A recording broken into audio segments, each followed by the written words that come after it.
Hi, welcome to Far From Eden. I'm going to remember this time. Please, if you like the video, not yet, because I haven't gotten going yet, but if you like it as it goes, please hit the thumbs up and share it with your friends and subscribe if you're so inclined. I would really appreciate it. I want to spread this message to any men who haven't heard it and eventually hopefully reach some women who have an open mind and realize that I don't hate women. I love women. I love all people. And I want us to get back to what works and where we're all happier. So, and getting back to that means getting back to closer to the Garden of Eden.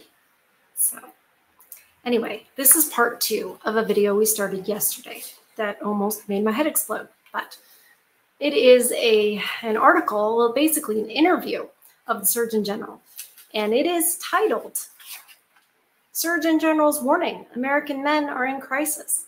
Now, on yesterday's video, we read for 11 pages and really didn't talk about men at all, except how basically you're evil if you recognize the real problems that men are facing, and that only demagogues like Jordan Peterson are, saying anything to men. And like, what about the real, what did they call it? Democracy-minded leaders. Like, oh, you mean communists? Okay. So, but that was it. I mean, I'm saying more than what they said. It was just a little bit of sprinkling of that in the beginning, and then went off on some tangent about social media and children and how it's not good, and etc. And I just kept ranting about how we need parents, real fathers. Fathers who say, no, not in this house. So they finally got to the crux of the matter in the last question. And hold on. End of page 11. So here I am, not prepared. Here's page 11. Okay. This is completely in the wrong order. All right. Here's the question that we left off with. I left you guys with a cliffhanger of sorts. The interviewer says, I had a conversation with Senator Murphy the other day, and one thing we discussed was a masculinity crisis, one that's connected to, and maybe a subset of, the larger crisis of loneliness and isolation, but has its own special characteristics. Indeed, it does. We know what that is. I wonder if they do. And I don't think it's only happening in the United States. Can you talk about how you see a crisis in large numbers of men not being able to figure out a workable model of masculinity in a changing country, a country that's moving on gender equality? A lot of men can't quite figure out how to land in the new way of being, even if they've moved away from the old way of being.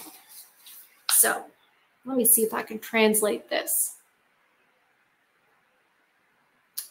Men are not adjusting to the neutered state we would like them to be in. And even if they've been successfully neutered and they're not bullying people, they're still not doing what we want them to do. That's what I got from this. They want to neuter you guys, but they still want you to be useful to them. By them, the overlords, women. The women are not the overlords. Sorry, I have a fan on me so that I don't burst into flames during this video, and I try to keep the hair out of my face without annoying you guys. Okay, so he answers, I think about this first and foremost as a dad myself. I've got a son who's 7 years old. I'm like a lot of parents trying to think, how do I raise him? How do I raise him and raise my daughter who's 6 to be healthy, to have a strong sense of identity, to have a sense of purpose and meaning, and to build connection in their lives. Well, we used to know. We used to know how to do that because we used to know that it's within the family, and it's you teach them God's ways. But, you know, this man is Hindu, and I'm not saying that Hindus are bad or evil or horrible or I want anything bad to happen to them, but that's not, I couldn't tell him how to teach his children to have a strong sense of identity within that, because I don't know anything about Hinduism. I don't know if it even provides that. Being Christian myself, I would say no. Because part of being a Christian means this is what I believe. And that means I don't believe that over there. But you're not allowed to say that nowadays without, you know, that's hateful, what I just said. But me to say I don't believe that, and I don't think you can successfully raise a child in that, that's hateful of me to say that. Any other religion can say anything bad about Christianity they want to, and that'll be fine. But if I even disagree, or you disagree, then, you know, we're horrible. That's how they get you. And that's one of the ways they've removed God. That's what happens when you fight the patriarchy. You're fighting God, you're fighting fathers. That's the patriarchy. It's a good thing, and we need it. He goes on, there are a lot of young men and boys who are feeling unmoored and who are, I'm not familiar with unmoored, M-O-O-R. I'm familiar with M-O-O-R, meaning a different thing. I'm thinking of, you know, Africans. I don't know what it means in this context. I'm sure you guys are going to tell me, because you guys are always teaching me all kinds of stuff. So he says, there are a lot of young men and boys who are feeling unmoored and who are feeling lost and who are feeling that the world is shifting under their feet, who are feeling like their place in society is shifting and changing, but who are also feeling potentially that people are increasingly pointing their fingers at them and telling them that they're the problem. Because you are telling them that they're the problem. And the woman in the house is telling them that they're the problem. So yeah, these guys do think that they're being accused of being the problem, because that is what is happening. Let's just take a break here, because Lola is trying to tell me that it is time for her treat. And it is not quite time for her treat. She's very good about the schedule. She knows. I don't know how she does it. But anyway, when I'm distracted by my little dog, I'm reminded to ask you to like. Although I did remember in the beginning, Lola, I did. She's like, I don't care. I want my treat. But anyway, please like the video if you like it, and share it with your friends. Subscribe to the channel. Okay. The doctor goes on. We have to recognize that the data is actually quite clear that young men and boys are actually falling behind on many metrics, including in education. And addressing that does not mean that we are somehow deprioritizing caring for girls and women. Sorry. It's like, even he knows you can't say something about men. Like, hold on, I know I said something about men and caring for them, but I don't mean that. Good Lord. Like, just, that's.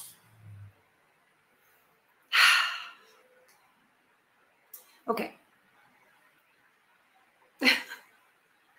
Okay, not deprioritizing caring for girls and women. Young girls and women have struggled for equality for a long, long, long time, for generations. Literally, we're talking about men in this paragraph, derailed it to talk about how oppressed women have been and how we have struggled for equality for a long, long time, for generations. No, we haven't. We didn't struggle. We didn't earn anything. We didn't fight for anything. Most of us didn't want anything. The overlords created a social,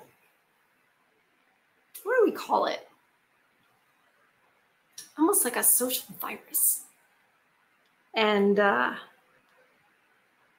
told people, this is what you want and this is what's going on. And the people at the time, like I said, they weren't for it.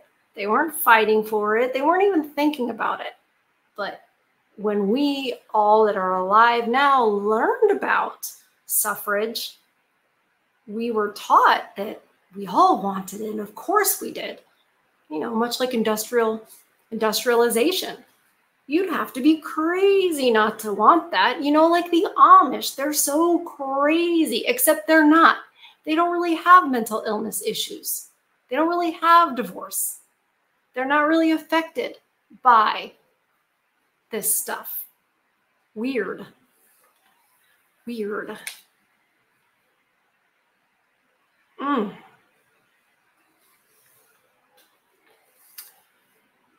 Okay. The doctor keeps going. I have noticed that there has been resistance to acknowledging that from people who worry that will take attention away from the continuing effort to ensure that girls and young women also can progress and that we can close the equity gap for them. Is that a sentence? I have noticed there's been a resistance to acknowledging that. Okay, I think that is the struggle of men and boys failing or falling behind in education. Isn't that what you guys are so concerned about, right? That's why you watch my channel, because you're falling behind in education and you worry about that every night. And some of you have even self-deleted because you're falling behind in education. Oh, wait a second. That's not it at all.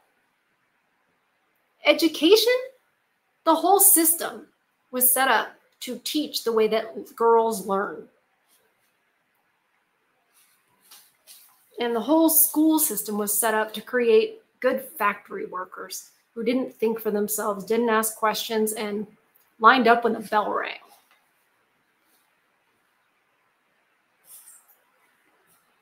I'm sorry, I just need a moment. I get so angry, so angry. I'm going to turn as red as this shirt.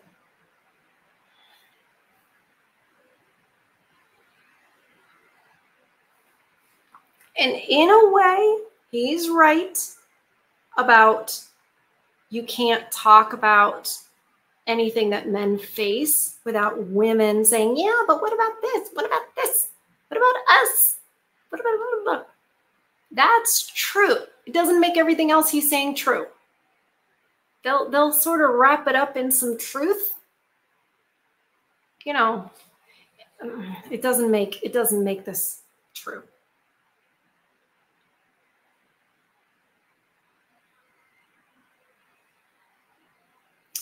That girls and women can progress and close the equity gap. Equity is just equality of outcome. Equality of outcome is communism. And I'll say it again, you can't have communism without feminism. You can't.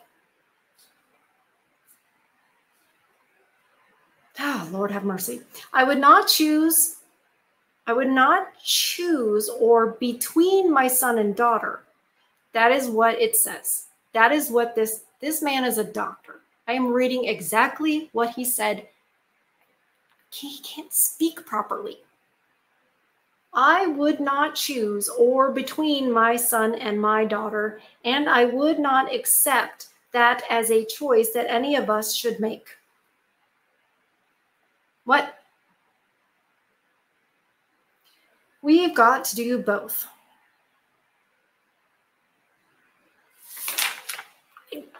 I don't know what can you do? That's the Surgeon General, you guys. I'm not done yet. It's just that's not a sentence. You didn't say anything. I'm like in a wind machine. Papers are flying everywhere. Come on, I can do it. I can do it without my air conditioning. When men feel like they are falling behind, it's because they don't have clarity. Oh, you guys, pay attention. He's going to condescend to you right now. Boy, I'll tell you what. This is he's going to condescend right now, and I'm getting mad. Just the neurological symptoms are bubbling up. Okay. But when men feel like they are falling behind, it's because they don't have clarity on what their role is in society. And that is a challenge that constitutes a deeper spiritual crisis. Indeed.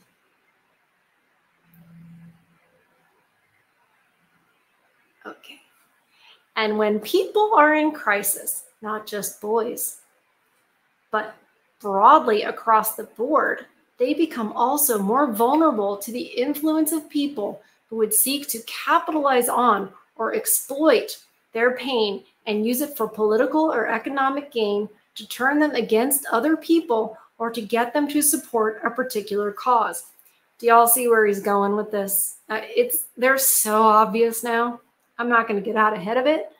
But for those of you who are like, I see what he's setting up, I'm with you.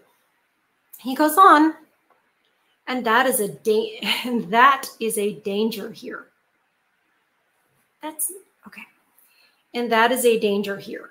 If we do not have positive role models, if we do not have a pathway we can lay out and guide young men and boys to where they can be of service in their community, where they can feel useful and know that they add value to their communities, where they can see a path for progress, then we consign many of them to go down more dangerous paths. And that's what's happening now. What he meant to say was, we need fathers in the home. Yeah, that's what he meant to say. We've got to pay attention to that vacuum. Oh, I said in yesterday's video, I said, when you remove fathers from the home, it creates a vacuum. And that's intentional, so government can fill it. Well, look at that. If we do not have positive role models, if we do not have a pathway we can lay out and guide young men and boys to where they can be of service in their community, where they can feel useful and know that they add value to their communities, where they can see a path for progress, then we can sign many of them to go down dangerous paths. That's happening now. Got to pay attention to that vacuum in role models and leadership for young men. But it's important to start with acknowledging that young men and boys are actually going through a crisis of their own. Page 13. Page 13. We got to the crisis. Even though the headline is Men Are in Crisis.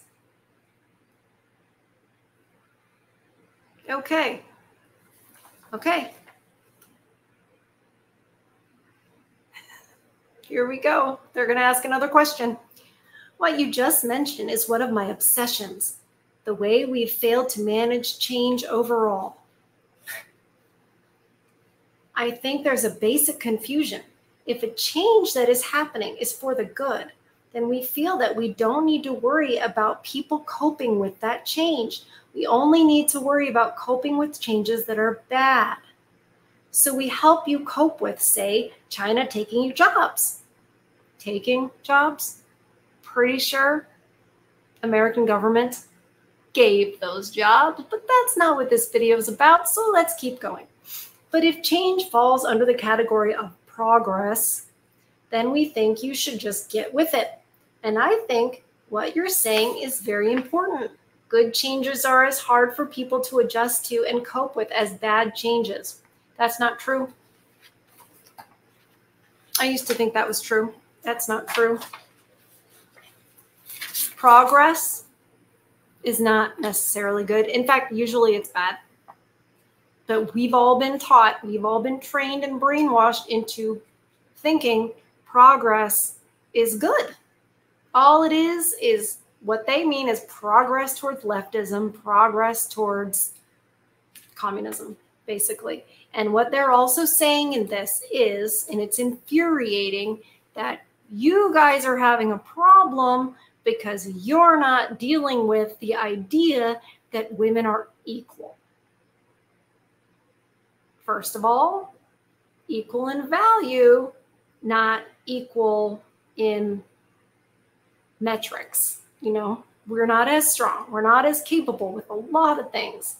We're not the same. We're not going to have the same outcomes with the same endeavor. We're not going to have the same outcome. It is not. But you're being told that your whole issue, men's whole issue, is that you can't handle women having rights. Maybe I'm just spitballing here. Maybe you can't handle your kids being taken from you. Maybe you can't handle having all your resources taken from you in family court. Maybe you can't handle being falsely accused or being totally scared all the time of being falsely accused. Maybe you can't handle realizing that you're only valued as long as you are, you know, utilitarian. How dare you? How dare you men have a problem with this? That's what they're saying. Makes me so mad. So. All right. What does the Surgeon General have to say to that? That is so important to underscore. Change is hard, whether it's good or bad.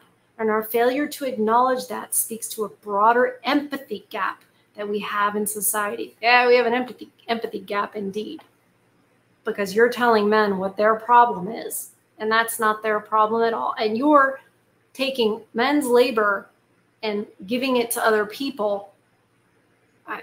Okay. I have to keep reading. I'm going to lose my mind. One of the things that I was taught, this is the Surgeon General talking again. One of the things that I was taught by mentors in medical school who were very patient with me throughout a long process of medical education was that whether or not you agree with a person's point of view, whether or not you relate to their way of life, if they're going through hardship, the right response is empathy. Empathy doesn't mean that you agree with everything someone says or believes, but as human beings, we need to be able to recognize when others are in pain. We need to be able to respond to that pain in a way that brings people in, not pushes them out. That's what I would say as a mother to probably a 7-year-old. This is not anything that adults should need to learn. Never mind from basically a politician or a doctor. You learn this from your parents. You shouldn't be learning it at 32. Good Lord.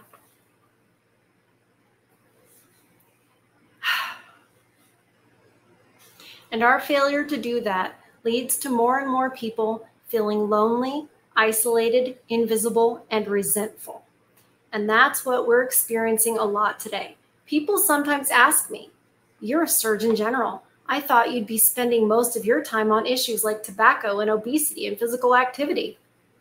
And I say, yes, those are important public health issues. But to me, the deeper crisis that we're dealing with as a country right now that are affecting, I guess it's crises. I'm sorry, this man is just, he's not speaking intelligently, and it's really bothering me. Okay, sorry. But to me, the deeper crises that we're dealing with as a country right now that are affecting our health at an individual and societal level in this deeper spiritual crisis that's marked by loneliness and by a lack of meaning and purpose that many people are experiencing in their lives.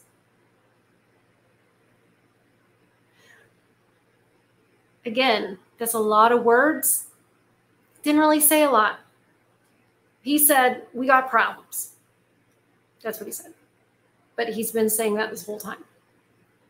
If we're not able to address those, if we're not able to help people find more agency in their lives, find more community in their lives, connect with a sense of purpose that's rooted in something bigger than themselves, then I think we're going to have fundamental challenges moving forward as a society. I mentioned that I was doing this college tour recently, and I've had some of the most interesting conversations with young people all across America. I'm talking about high school students in Nebraska, college students in Arizona, all over the country, different settings. What's heartening to me is that young people have told me that they want to have a strong sense of purpose. They are very idealistic. They're mission-oriented. They want to do something that's going to serve something bigger than themselves. They need God.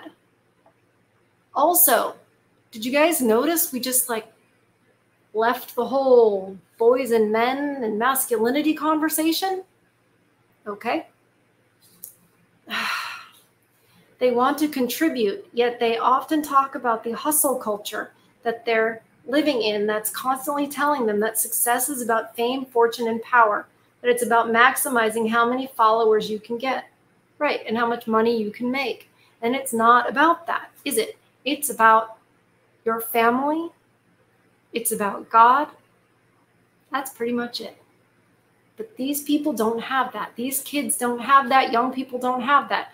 It wasn't imparted to them by their families. People were too busy working and having careers and, not doing that and not having mothers.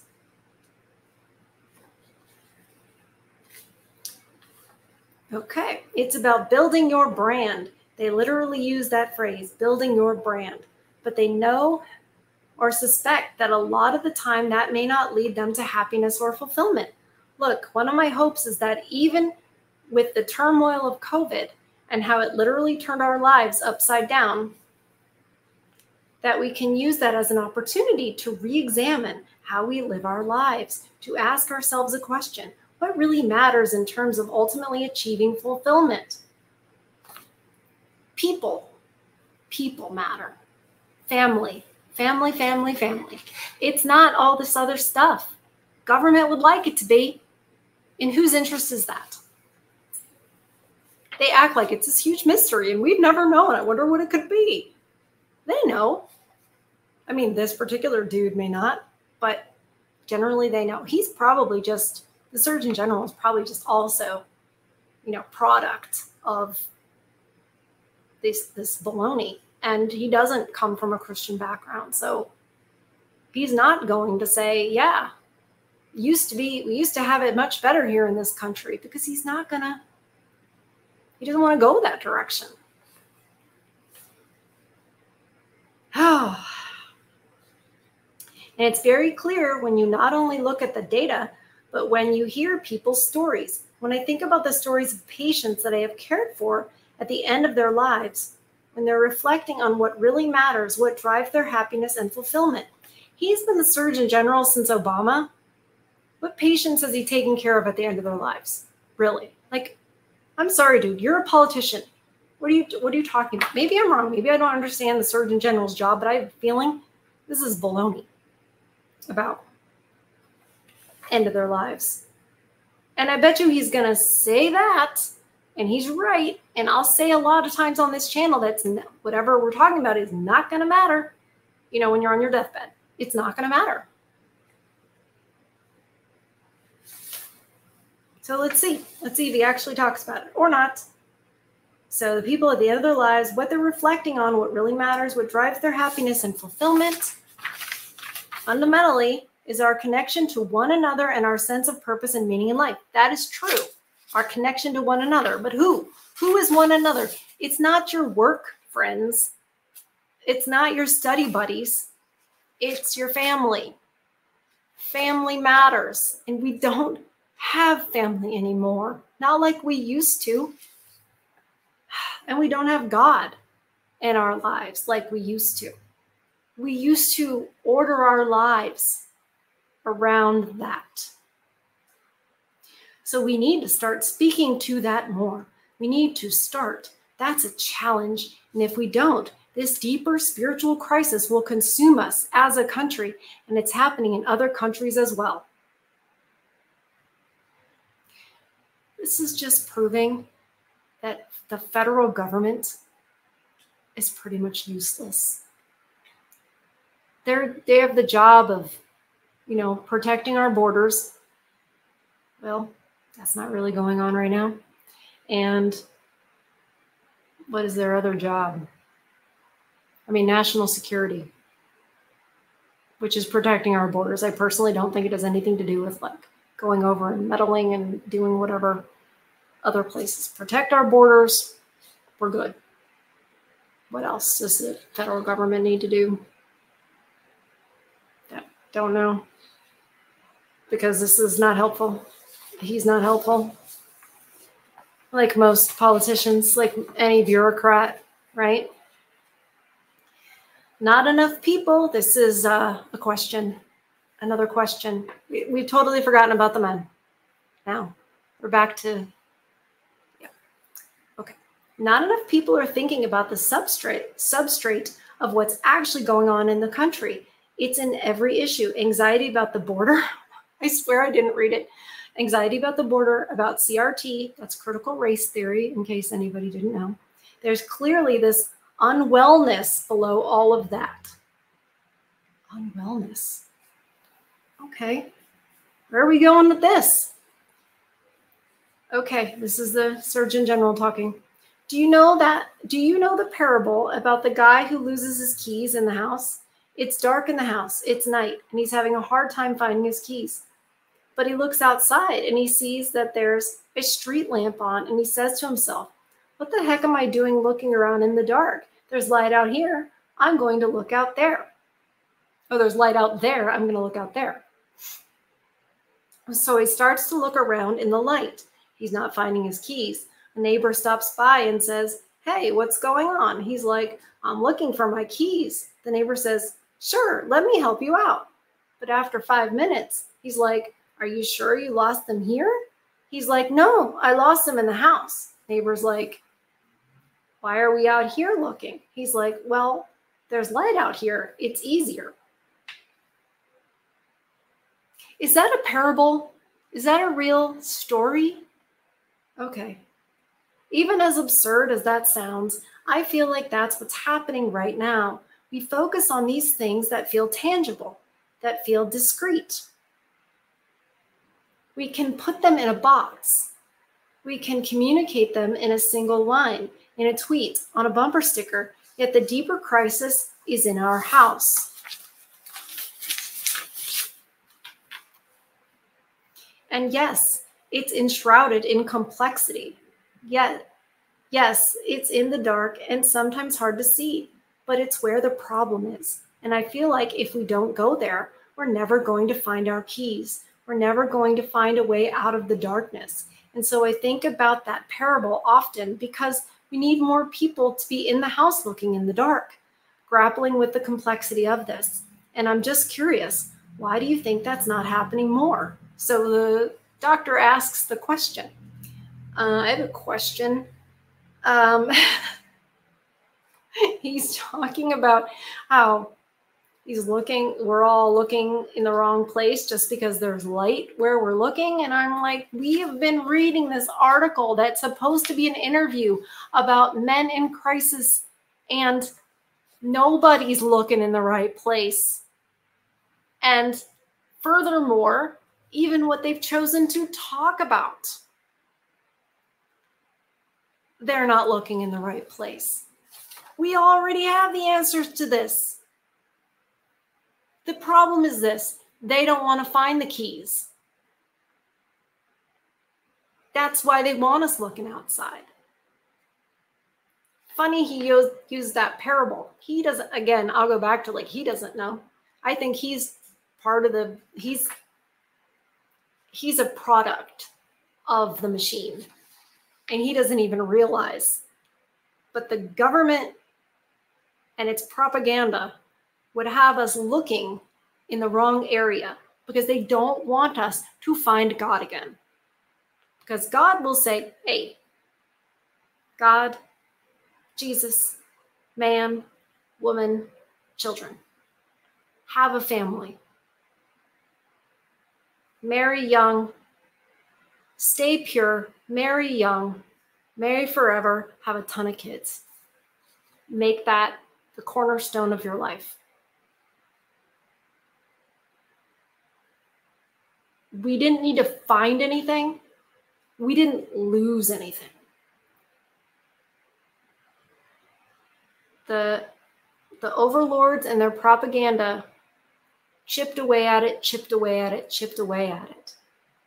Removing it, removing it, removing it, more and more as each generation went along, so that they could create that vacuum, so that family would be broken, so that government would be more needed and more dependent upon, not just for, resources, protection, but for the simplest of questions that you would be taught as a little child by your parents.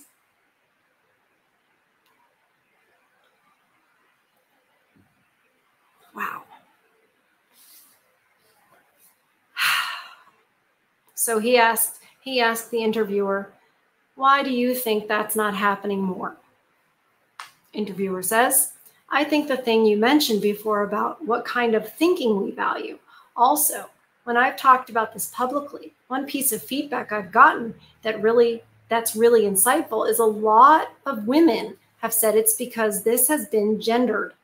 People associate being aware of those things, those kinds of things, as women's kind of thinking. That's what I said on the last video, a lot. So part of it is devaluing women by stereotyping them. It's not stereotyping. Look,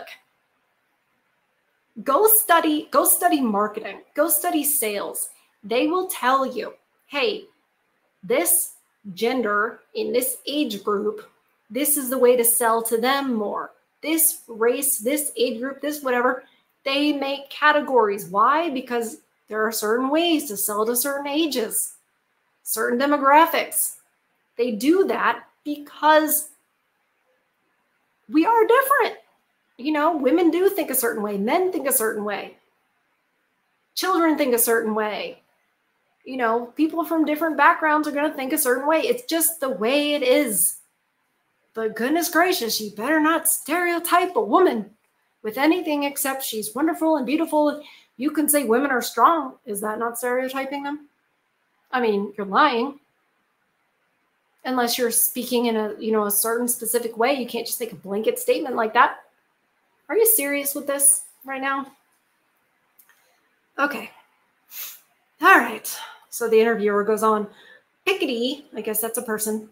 Piketty has done this work on how center-left parties around the world have moved away from being labor-oriented and have become academia-adjacent.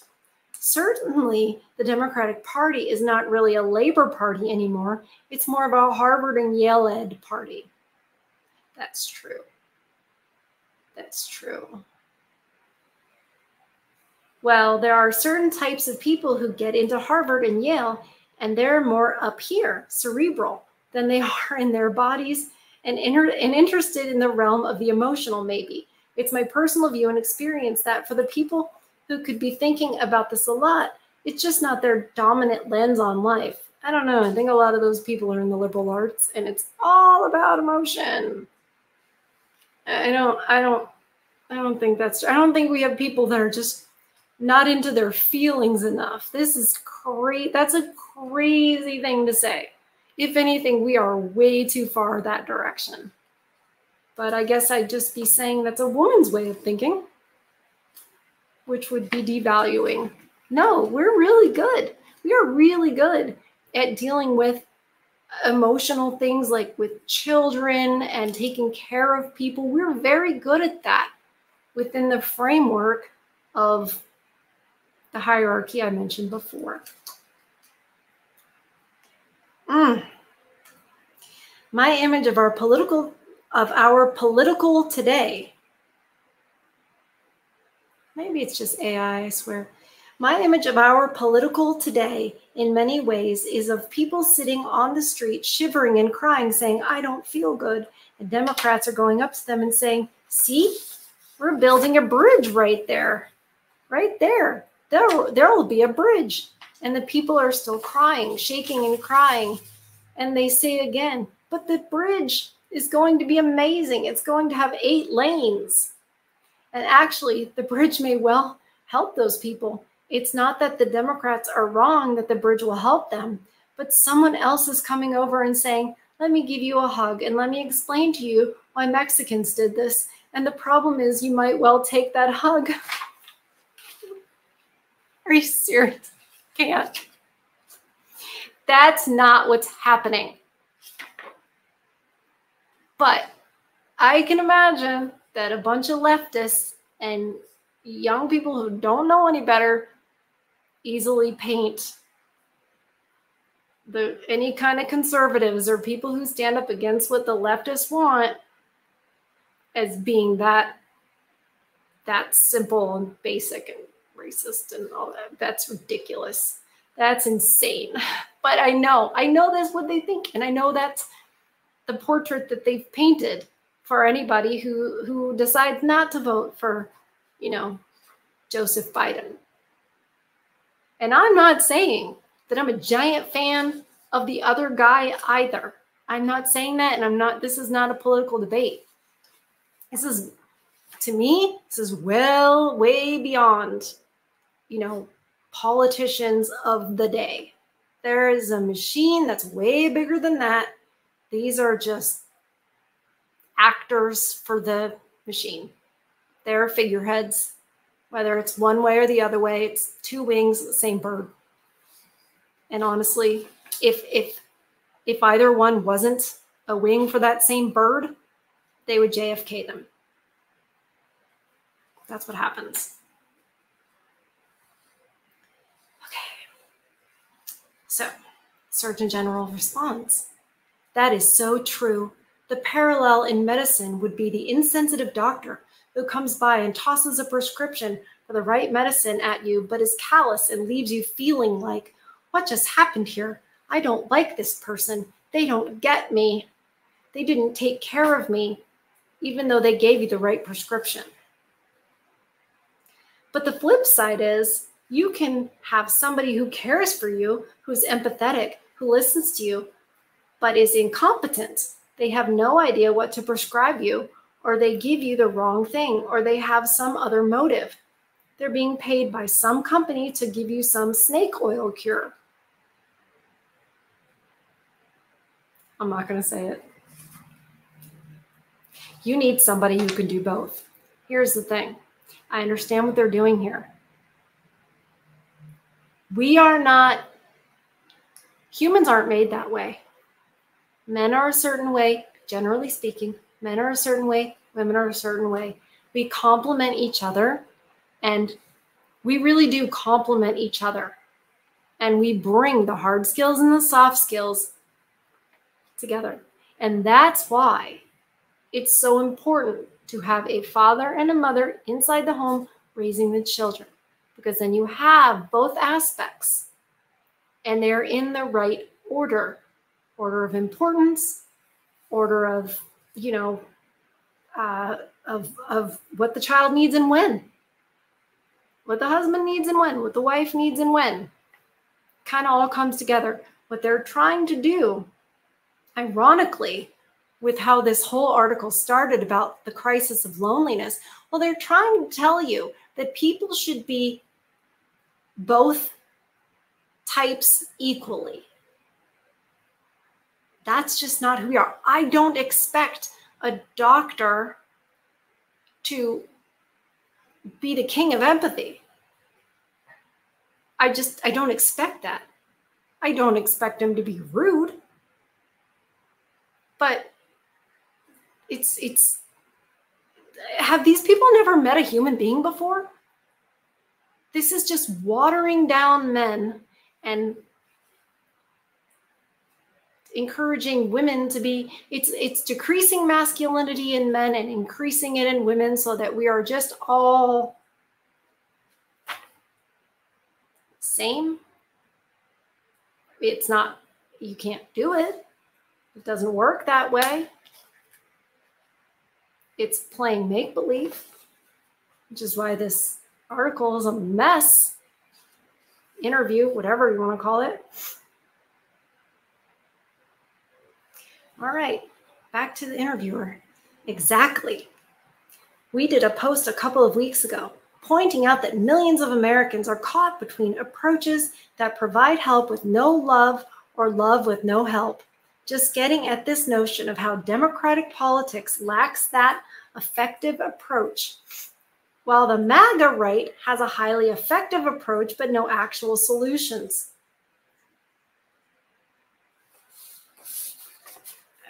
There are plenty of solutions. I wouldn't call myself MAGA because, like I said, I don't do either wing of the bird. But I know that a lot of MAGA people are Christian and are traditional. And I don't mean tradcons. I don't mean Michael Knowles traditional. I don't mean that. I mean traditional. God, man, woman, children, that kind of a thing.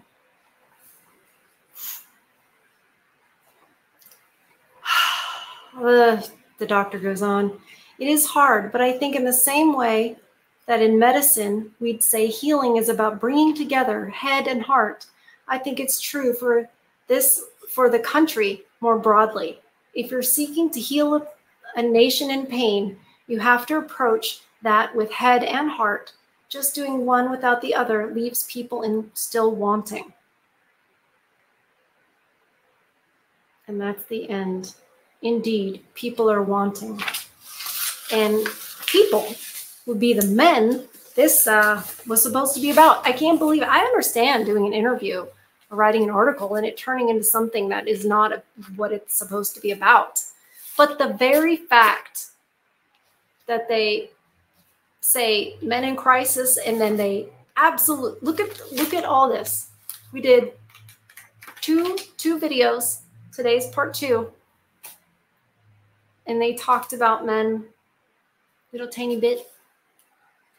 And there were no solutions, just that you guys are wrong, basically, because the reason you're having trouble is because you can't get along in a world where basically women have rights. And there's so much I disagree with that sentence, it's hard to even say it. And that's not the case. That's not what's happening at all. Not what's happening. It's not why you're upset. They don't care. They don't care. They don't care at all. It's just really, really sad. But, you know, did I expect anything else? Probably not. I expected them to say wrong things. I didn't expect them to ignore you so blatantly. But it was just like anything politicians ever do. It was just say a lot of words. And there's not a lot of substance. It's just... Anyway. So I've brought more mainstream type stuff. Again, I'm sorry I didn't mention it in this video. This was brought to us by a website called Ink. The Ink, something like that. They also have a Substack. And it was an interview with Surgeon General. We don't know the interviewer's name. But, yeah. I don't know. It's infuriating. It's sad. It's infuriating. For this doctor to talk about people don't feel seen. And then he doesn't know, I guess, maybe he doesn't know what the interview is supposed to be about. But like he's in there saying people don't feel seen.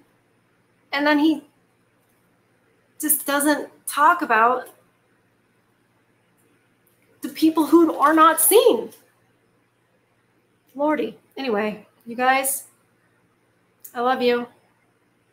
I'm sorry for what it's like out there. I'm sorry for the way of the world. And I'm sorry that you guys are what stands in the way of basically them getting the communism they want. And that's why all this is happening. That's why the women are, and were, empowered to remove you from your children's lives, from your home, from your finances, from, and led you to nihilism. But that is evil. They are evil. They're not correct. They're not right. And in the end, they don't win.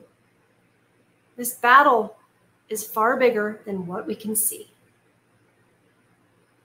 I know it's easy for me to say that because I haven't lost to the degree that many of you have, and many of you who have seen it happen and know that it can happen are holding back and will not have the things like family and the life you had maybe dreamt about because you're like, it's too dangerous. It's not worth it.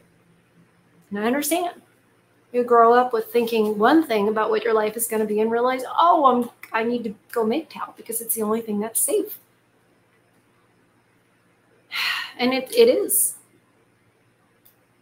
I still hope that, there will be some Gen Z women that see what's going on and they'll say, I'm going to make different choices.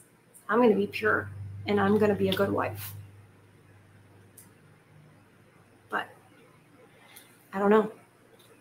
Men by that point might be so far gone, they don't care anymore anyway. And all the men might have been raised by single moms and don't know what to do with their own life in the first place. I guess there will be Gen Z boys that are conservative too, based too, so maybe they will know. I don't know. I don't know if that's true. But I love you guys. I hope you've done something that fed your soul today. I hope that you have some peace in your life and you do have purpose. You are important. I love you, and I'll see you on the next one. Don't forget to hit like on your way out. Thank you so much. Bye.